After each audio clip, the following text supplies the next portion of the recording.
The lack of certainty under the present state of scientific and technological knowledge should not lead to postpone effective and proportionate measures aimed at preventing threats of serious and irreversible damages to the environment at an acceptable economic cost. This is very close to the Rio Declaration, and this is stated in an environmental law. But of course it indicates directions for some sort of precautionary reasoning, which is in sharp contrast with ordinary preventive reasoning based on calculations of probabilities, cost-benefit analysis, and so on. Okay? And this is why this indicates directions for which can be followed up in other fields. For example, in bioethics, in the assessment of risks for the environmental setting of human life, at home, for example, and a clearly well-known controversy has to do with the extent to which this kind of statement is in danger of blocking innovation, blocking sciences, blocking technological advances, and so on. Because taking measures right now could mean that we invest a lot of effort, energy, time, and money in ways which are not immediately conducive to technological and scientific innovation.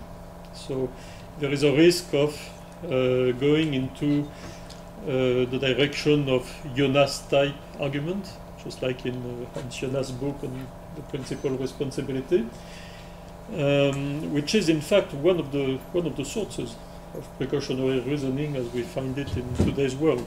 So for some it is a danger, but it can be acknowledged that it is also one of the sources behind the kind of precautionary reasoning we are now accustomed to.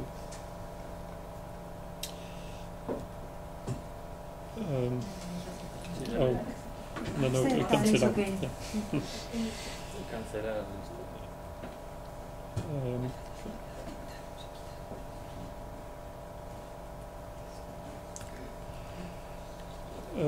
So the fact that the use of the principle may be framed as dangerous, especially dangerous for innovation, as many French positivist-like philosophers tend to think, it is far from surprising.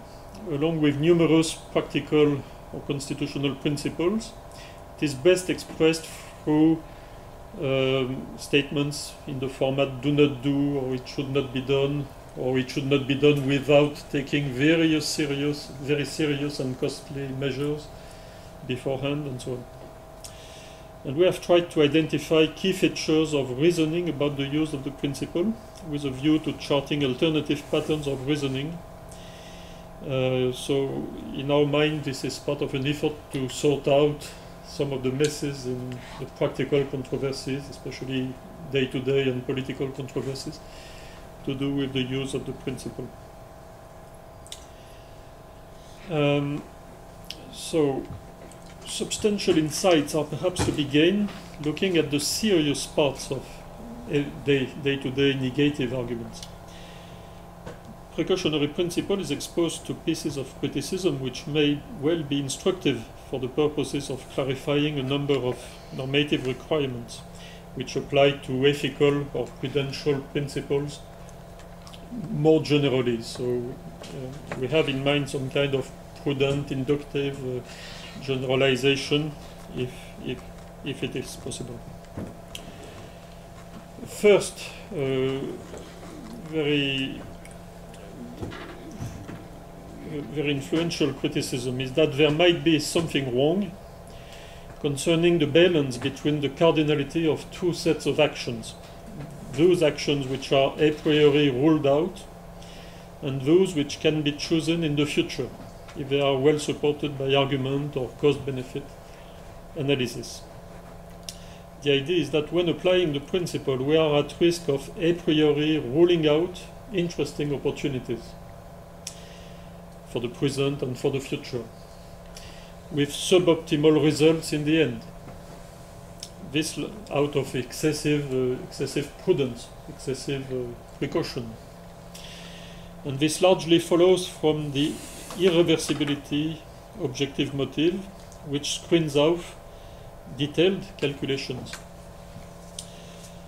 Looking at the issue the other way around, this kind of criticism can be viewed as an indication that precisely this kind of balance is of specific importance when we word out such principles as this one, the balance between the actions which are to be ruled out and the actions which stand open to detailed argument or detailed calculation.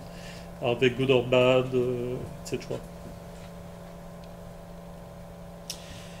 The second common criticism has to do with the balance between freely chosen obligations and coercive regulation. Here the principle is referred to as a principle which tolerates a high degree of self-imposed constraints in the course of action. For example, with respect to mobilizing the reasonableness or proportionality requirements. This is less objective than irreversibility. Irreversibility has to do with the difficulty to change one's mind after the first steps of action in a dynamic planning of action, whereas the reasonableness and proportionality requirements are really open to discussion in most contexts. What is really reasonable? What is proportional? Of course, this is very difficult to assess in most settings. The use of such notions can be criticized because it can be viewed as excessively easygoing in the face of real threats. So perhaps it can strike a chord in the mind of those philosophers who have sympathy for reflective governance theories, things like that, in which it is considered a good point that everyone should assess things from his or her own point of view. But for many people, the picture is quite different. We should have common norms, we should have well-stated principles which are not open to arbitrarily chosen obligations. And looking at this the other way around, this leads us to believe that the underlying balance between freedom and coercion matters. This is another key dimension in the use of the principle, we believe. And criticism 3 has to do with the suspicion that the principle might be inadequate with respect to its capacity to undergo a process of institutionalization, especially because it is very vague.